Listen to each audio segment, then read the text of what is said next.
Salut l'équipe, je m'appelle Cynthia Rogez.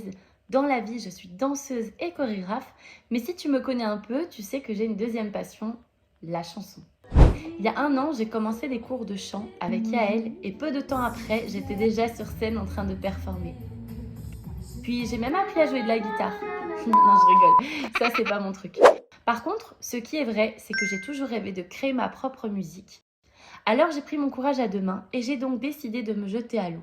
Mais la grosse question, c'est par où on commence quand on n'a jamais fait ça?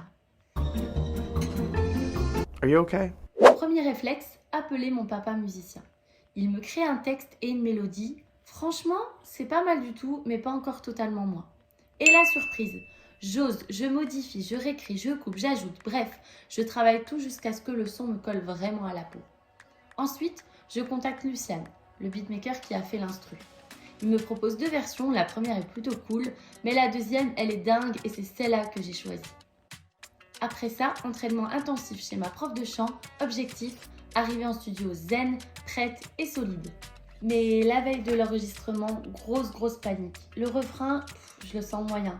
Alors j'appelle mon père et le champion qu'il est nous sort un nouveau refrain en moins de 5 minutes.